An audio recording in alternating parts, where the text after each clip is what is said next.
বন্ধুরা, সেক্টর রোটেশনকে যদি আপনি সঠিকভাবে আইডেন্টিফাই করে সঠিক অ্যালোকেশন মেনটেন করে একটু পেশেন্স এবং ডিসিপ্লিন রাখতে পারেন, তাহলে মার্কেট নেগেটিভ সেন্টিমেন্টেও পোর্টফোলিওতে সেফগার্ড সম্ভব। এমনকি এক্সপোজার যদি সঠিকভাবে মেনটেন করা যায়, তাহলে নেগেটিভ মার্কেট পারফরমেন্সও আপনার পোর্টফোলিও একটা বাম্পার পারফরমেন্স করতে পারে। আপনারা মনে করে দেখুন, 9 সেপ্টেম্বর আমি আপনার সাথে এই ভিডিওটাতে টোটাল 30খানা কোম্পানির একটা পারফেক্ট পোর্টফোলিও ডিজাইন করে দিয়েছিলাম। সেই পোর্টফোলিওতে অনেকে আমাকে কমেন্টস করেছিল যে দাদা, তুমি একটি পোর্টফোলিওতে 7 থেকে 8খানা শুধু পিএসইউ ব্যাংক অ্যাড করেছো। ঠিক তার পরের ভিডিওতে আমি সেটার এক্সপ্লেনেশন আপনার সাথে করেছিলাম যে কেন সেই সময় পিএসইউ ব্যাংকিং কোম্পানিগুলো অতগুলো কোম্পানিকে 4% অ্যালোকেশনের সাথে পোর্টফোলিওতে ডিজাইন করা হয়েছিল।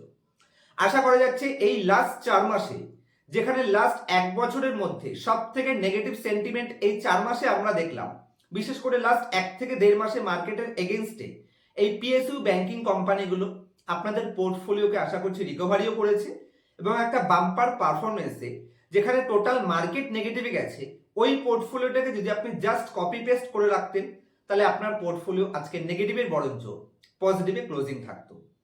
তো যার মধ্যে উজ্জীবন স্মল ফিনান্স ব্যাংক, যেটা 2% অ্যালোকেশনের কথা ছিল, সেই কোম্পানি 55% লাস্ট 4 মাসে অ্যাপ্রিসিয়েট করে।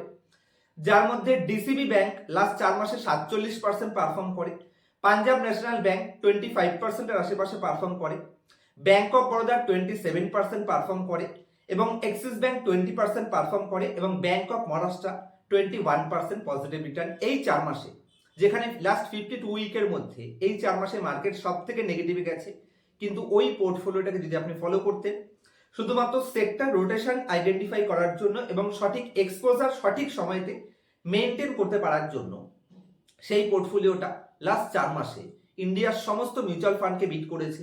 এমনকি যে কোনো বেঞ্চমার্ককে আপনি ধরতে পারেন, অ্যাকচুয়ালি সেটাকে 500 টিআরআই ইন্ডেক্সকে বিট করা দরকার, সেটাকে ডবলেরও বেশি পরিমাণে আউট পারফর্ম করে দেখিয়েছে। তার একটাই কারণ, সেক্টর রোটেশনকে সঠিক ভ্যালুয়েশনে সঠিক এক্সপোজারে মেনটেন করা।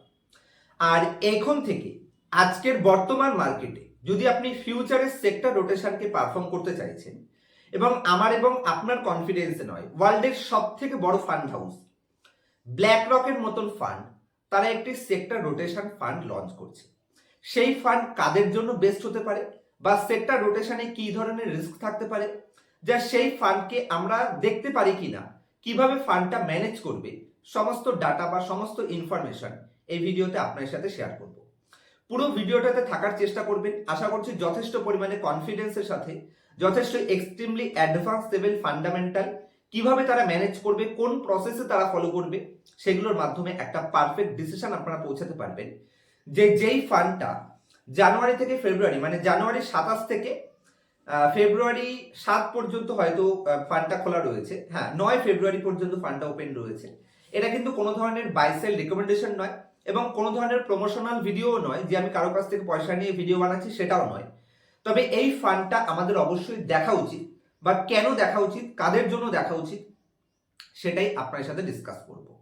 তার আগে চ্যানেলে নতুন হলে অবশ্যই চ্যানেলটি সাবস্ক্রাইব করে নেবেন এবং যদি আপনি মান্থলি 2টো করে এক্সক্লুসিভ ভিডিও এবং প্রত্যেক মাসে একটি লাইভের মাধ্যমে আমার সাথে ফেস টু ফেস আপনাদের সমস্ত ডাউট ক্লিয়ার করতে চান, মার্কেট রিলেটেড যত বেসিক হোক বা যত অ্যাডভান্স হোক আমার সাথে ওপেন প্ল্যাটফর্মে ক্লিয়ার করতে চান, তাহলে মাত্র 119 টাকার জয়েন মেম্বারশিপ জয়েন করতে পারেন, যেটা লিঙ্ক আপনারা ডেসক্রিপশনে পেয়ে যাবেন এবং চ্যানেলের নিচে জয়েন বাটনটি প্রেস করে 119 টাকাতে প্রত্যেক মাসে একটি করে লাইভ সাপোর্ট এবং 2টো করে এক্সক্লুসিভ ভিডিও সেখানে আপনারা এনজয় করতে পারবেন। চলুন, জিও ব্ল্যাক রকের ফান্ডটা কাদের জন্য বেস্ট, বা এই ফান্ডটা আমরা দেখতে পারি কিনা আদার্স ফান্ডের তুলনায়। জিও ব্ল্যাক রক আলাদিনের প্ল্যাটফর্মটি কিভাবে এআই বেস এবং তার সাথে ইন্ডিয়ার বেস্ট ফান্ডামেন্টাল অ্যানালাইসিসদের ইউজ করে বেটার পারফরমেন্সের আউট পারফর্ম করার প্রমিস করছে, সেগুলো আপনার সাথে বোঝানোর চেষ্টা করি লজিক সমেত। তো আশা করছি আপনারা এখন আমার স্ক্রিনটি দেখতে পাচ্ছেন।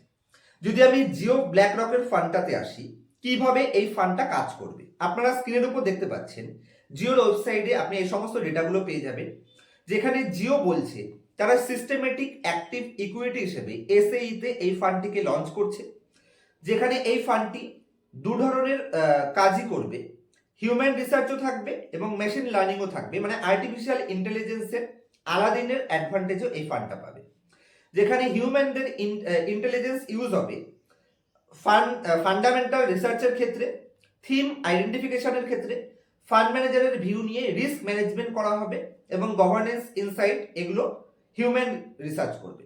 আর মেশিন লার্নিং সেই সমস্ত রিসার্চগুলোকে তাদের এআই প্ল্যাটফর্মে আলাদিনের অ্যাডভান্টেজকে ইউজ করে এআই মেশিন লার্নিংকে ইউজ করবে, তার সাথে জিওপলিটিক্যাল টেনশনকে তারা মেজার করবে, তার সাথে কনজিউমার ট্রানজাকশনকে মেজার করবে, ব্রোকারেজ রিপোর্ট এবং ম্যাক্রো ট্রেন্ডস এগুলোকে তারা অ্যাক্টিভলি ম্যানেজ করে তারা অ্যাক্টিভ এবং প্যাসিভ মানে হিউম্যান এবং মেশিন লার্নিং দুটোকে ইউজ করে তারা সিস্টেমেটিক অ্যাক্টিভ ইকুইটি ফান্ড হিসেবে এটাকে লঞ্চ করতে চাইছে। সেকেন্ড ডাটাতে যদি আমি আসি, তাহলে এদের ইনভেস্টমেন্ট প্রসেসটা কি করে কাজ করবে খুব ভালো করে তারা এখানে এক্সপ্লেন করেছে। যেখানে তারা সেক্টর এ, সেক্টর বি এবং সেক্টর ডি, এই লেফট সাইডে যে ডাটাটা দেখতে পাচ্ছেন ব্লু মার্কে, এরা যে আলাদা 4টে ভাগে ভাগ করবে। এখান থেকে যে সমস্ত ইনফরমেশনগুলো বেরাবে এটা তারা নিফটি 500 বেঞ্চমার্ককে ওয়েটেজ হিসেবে রাখবে, মানে নিফটি 500 বেঞ্চমার্ককে তারা ফলো করছে। আর এইখান থেকে ডাটাগুলোকে নিয়ে তারা একটা আলফা সিকিউর প্রজেক্টের মধ্যে এটাকে ফেলবে, যাদের কাজ থাকবে ভ্যালুয়েশন মেজারমেন্ট করা, গ্রোথ এবং কোয়ালিটিকে মেনটেন করা, ম্যাক্রো টেন্সকে ফলো করা এবং মোমেন্টামকে ফলো করে তারা একটা এগুলোকে আলফা স্কোর দেবে। আলফা স্কোরের মাধ্যমে যে সমস্ত ফান্ডগুলো বা যে সমস্ত কোম্পানিগুলো শর্টলিস্ট হবে সেই ফান্ডগুলোকে তারা আলাদিনের মাধ্যমে অপটিমাইজ করবে, যেখানে ফান্ড ম্যানেজারের ইনপুট নেওয়া হবে এবং রিস্ক ম্যানেজমেন্ট করা হবে এবং তার সাথে ট্রানজাকশন কস্টকেও যাতে তারা রিডিউস করতে পারে, আদার্স ফান্ডের তুলনামূলকভাবে যাতে কম কস্টে তারা সেটাকে মেনটেন করতে পারে। কারণ যেহেতু তারা সেক্টর রোটেশন ফান্ড আনছে, ইমিডিয়েট যদি গভর্নমেন্ট পলিসি এদিক ওদিক হয় বা রিব্যালেন্সিং এর প্রয়োজন হয়, যাতে তারা লো কস্টের সাথে সেটাকে ম্যানেজ করতে পারে, যে কারণে তারা আলাদিনের অপটিমাইজেশন ইঞ্জিনকে এই 3টে কাজে ইউজ করবে এবং একজন ফান্ড ম্যানেজার এটাকে অ্যাক্টিভলি সবসময় ইনপুট হিসেবে ম্যানেজ করে, মানে সঠিকভাবে ম্যানেজ হচ্ছে কিনা, মানে হিউম্যান রিসার্চও থাকবে এবং তার সাথে মেশিন লার্নিংও থাকবে। এবার এখান থেকে যে আউটপুটটা বেরোবে তারা সেটাকে নিয়ে বিভিন্ন আলাদা আলাদা সেক্টরে ভাগ করে যেই সেক্টরগুলোতে হেডউইন্ডস থাকবে সেই সেক্টরগুলোতে তারা এক্সিট ডিসিশন নেবে, যেই সেক্টরগুলো সেক্টর রোটেশন করছে এবং বড় রোটেশনের চান্স রয়েছে বা টেলউইন্ডস রয়েছে সেখানে তারা বেটার অ্যালোকেশন দেওয়ার চেষ্টা করবে এবং যেই সেক্টরগুলোতে হেডউইন্ডস রয়েছে সেগুলো থেকে তারা এক্সপোজারকে ধীরে ধীরে রিডিউস করার ডিসিশন নেবে। তো সঠিক অ্যালোকেশন মেনটেন করে সঠিক অ্যাপ্রোচে তারা এই ফান্ডটাকে ম্যানেজ করতে চাইছে, যে কারণে আমার মনে হয় এই ফান্ডটিকে আপনারা দেখতে পারেন। আর এখানে তারা কিছু ব্যাক টেস্টিং ডাটাও দিয়েছে যে এই ফান্ডটিকে তারা যে ধরনের অ্যাপ্রোচে চালানোর ডিসিশন নিচ্ছে সেই হিসেবে যদি আপনারা এই ফান্ডটাতে অলরেডি আগে ইনভেস্ট করতে, মানে যদি এদের ফান্ডটি অলরেডি লাস্ট 3 বছর মার্কেটে এক্সিস্ট করতো, তাহলে বেঞ্চমার্ক হিসেবে তারা ঠিক কিরকম পারফর্ম করতো। সবার আগে বলে দিই, এখানে যে বেঞ্চমার্কের তারা এক্সাম্পল দিয়েছে এটার কোনো গ্যারান্টি নেই যে তারা সেরকম পারফরমেন্স করবে। তারা যেরকম অ্যাপ্রোচ রেখে যেরকম ডিজাইনে ফান্ডটাকে বর্তমানে লঞ্চ করছে বা লিস্ট করছে, এনএফও লঞ্চিং দিচ্ছে, সেই হিসেবে লাস্ট 3 বছরে এরকম ডিজাইনে যদি এরকম অ্যালোকেশনে এই পয়েন্টসে তারা মেনটেন করতেও বা আপনি ইনভেস্টেড রাখতেন, তাহলে ব্যাক টেস্টিং ডাটা তারা আপনাদের দিচ্ছে। তো স্ক্রিনের উপর আপনারা দেখতে পাচ্ছেন ব্যাক টেস্টিং ডাটাতে তারা বলছে তারা যদি এই বেঞ্চমার্কটাকে ফলো করতেন তাহলে 3 ইয়ার রোলিং রিটার্নকে যদি আপনি দেখেন, মানে বিএসসি 500 টিআরআই ইন্ডেক্স এবং এনএসসি 500 টিআরআই ইন্ডেক্সের তুলনামূলকভাবে এদের ব্যাক টেস্টিং ডেটাতে কিন্তু অনেক বাম্পার লেভেলের আউট পারফর্ম হতো। আপনারা স্ক্রিনের উপর এখানে দেখুন একদম নিচে রাইট সাইডে, যেখানে অ্যাভারেজ টিআরআই 500 লাস্ট 3 ইয়ারে যদি আপনি দেখেন তাহলে অ্যাভারেজ রিটার্ন হচ্ছে 16.65% আর বিএসসি রিটার্ন হচ্ছে 16.78%। সেখানে এই ইন্ডেক্সটা এদের যে সিস্টেমেটিক অ্যাপ্রোচটা নিয়ে চলছে সেই হিসেবে 20% রিটার্ন দিত, তার মানে এই সমস্ত ইন্ডেক্সকে আউট পারফরমেন্স করে দেখাতো।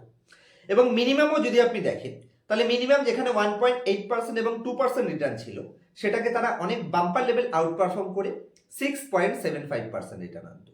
যদিও এটার কোনো গ্যারান্টি নেই যে এরকম টাইপের রিটার্ন দিত, কারণ অনেক সময় ব্যাক টেস্টিং ডাটাকে মেজার করলে দেখা যায় যে সেই হিসেবে বেটার পারফর্ম আসে, কিন্তু ফিউচারে সেটার মধ্যে রিস্ক ইনভলভ হয়ে যায়, সেখানে সেন্টিমেন্ট চলে আসে, পিই রেশিও এক্সপেনশন, পিই কন্ট্রাকশন চলে আসে, যে কারণে রিটার্ন কিন্তু ভবিষ্যতে অনেক সময় সেরকম আসে না।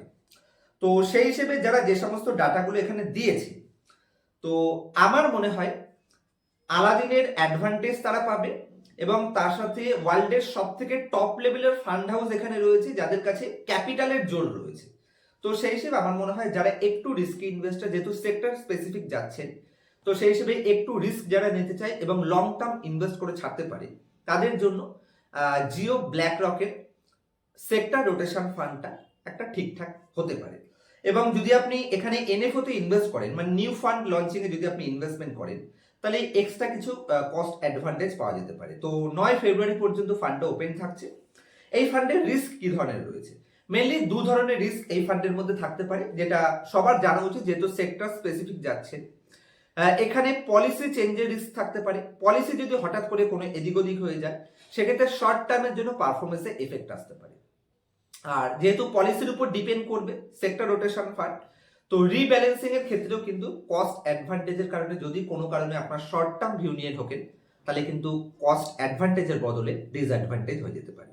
তো যারা রিস্কি ইনভেস্টর মিনিমাম 5 বছর ভিউ রাখতে পারবেন এসআইপি মুডে, আমার মনে হয় sector rotation fund, Jio black rock যারা কোনো কারণবশত যদি তাদের এগেনস্টে ফান্ড যায়, তাদের কাছে যথেষ্ট পরিমাণে ক্যাপিটাল থাকে, তারা লিকুইডিটির ক্ষেত্রে কিন্তু প্রবলেম হওয়ার কথা নয়।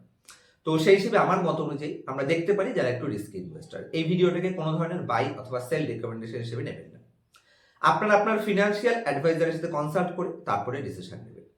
নেক্সট ভিডিওতে আপনারা কোন টপিকের উপর ভিডিও চাইছেন সেটা নিয়েও কমেন্টস করতে পারেন। আমি পসিবল হলে আপনার টপিকটা যদি বেস্ট হয়, তাহলে অবশ্যই আপনার টপিকের উপরও ইনডেপথ ভিডিও আনার চেষ্টা করব। আর কি করে আমরা নিজেরা সেক্টর রোটেশন আইডেন্টিফাই করতে পারি সেটা নিয়েও ইনডেপথ ভিডিও আমি এই সপ্তাহের মধ্যে দিয়ে দেওয়ার চেষ্টা করব, যাতে করে আপনারা নিজে থেকে সেক্টর রোটেশন আইডেন্টিফাই করতে পারেন। তো আজকে এই অবধি রাখবো। যদি মার্কেট নিয়ে সিরিয়াস থাকেন কিন্তু ডিপ অ্যানালাইসিস নিজে করতে ইচ্ছুক কিন্তু করতে পারেন না, শিখতে ইন্টারেস্টেড, তাহলে পার্সোনাল ক্লাস জয়েন করতে পারেন। কিভাবে নিজে থেকে গ্রেট কোম্পানি আইডেন্টিফাই করবেন, কোনো কোম্পানির ডাটা চুরি করছে কিনা কি করে বুঝতে পারবেন, কোনো কোম্পানির এক্সট্রিমলি অ্যাডভান্সেবল ভ্যালুয়েশন, এই সমস্ত পয়েন্টস আমি পার্সোনাল ক্লাসে শিখিয়ে থাকি, এবং ক্লাসের পরে লাইফ টাইম সাপোর্টের ব্যবস্থা প্রত্যেকটা স্টুডেন্টের জন্য রয়েছে। আদার্স সমস্ত ক্লাসের সাথে আমার ক্লাসের পার্থক্য এটাই যে আমার ক্লাসে আপনি লাইভ মার্কেটের সমস্ত ডাউট ক্লিয়ার করতে পারবেন, এবং লাইফ টাইম সাপোর্টের ব্যবস্থা আপনাদের সাথে থাকছে, এবং তার সাথে অ্যাকচুয়াল ফান্ডামেন্টাল অ্যানালাইসিস। যেমন আপনি যতই অ্যাডভান্স লেভেল ফান্ডামেন্টাল শিখুন না কেন, আমি প্রমিস করে বলতে পারি কেউ আপনাকে এটা শেখাতে পারবে না যে অ্যাক্রুয়াল আর্নিং এর মিনিং কি, কিভাবে অ্যাক্রুয়াল আর্নিংসকে দেখতে হয়। সেক্টর রোটেশনের সাথে সাথে মার্কেটে যে বিভিন্ন ফেজগুলো রয়েছে, মোমেন্টাম ফেজ বলুন বা ব্লু ট্র্যাপিং ফেজ বলুন, এগুলো কি করে আপনারা আইডেন্টিফাই করতে পারবেন। বুল ট্র্যাপ ফেজ কি করে কাজ করে, ক্যাপিটালেশন ফেজের মিনিং কি, এগুলো অনেক লোকেরা জানেই না। তো সেই সমস্ত অ্যাডভান্স লেভেল অ্যানালাইসিস গুলো এখানে আপনারা পাবেন। মার্কেট রোটেশনকে কি করে আইডেন্টিফাই করতে হয়, মার্কেটের বিভিন্ন ফেজে কোন টাইপের কোম্পানিতে কিরকম টাইপের অ্যালোকেশনে কিভাবে ইনভেস্টমেন্টের ডিসিশন নিতে হয়, সেই সমস্ত পয়েন্টস এখানে কভার করা হবে। তবে আমার কথা শুনে ইনফ্লুয়েন্সড হয়ে ক্লাসে জয়েন হবেন না। যদি আপনি মনে করেন শর্ট টার্মে ফিউচার ট্রেডিং বা অপশন ট্রেডিং করে ধনী হতে চাইছেন, মাথায় রাখবেন সেসব করে আজ অব্দি কেউ ধনী হতে পারেনি এবং আপনারা পারবেনও না। লং টার্ম অ্যাপ্রোচ যদি আপনার থাকে, লং টার্মে ওয়েলথ ক্রিয়েশন করতে চান, স্টক মার্কেটের অ্যাকচুয়াল প্রসেস শিখতে চান, তাহলেই পার্সোনাল ক্লাসে এনরোল হবেন স্ক্রিনের উপর দেওয়া মোবাইল নাম্বারে কন্ট্যাক্টের মাধ্যমে। দেখা হচ্ছে নেক্সট ভিডিওতে কোনো ইনফরমেটিভ টপিকের সাথে। ততক্ষণ পর্যন্ত হ্যাপি ইনভেস্টিং, হ্যাপি ট্রেডিং।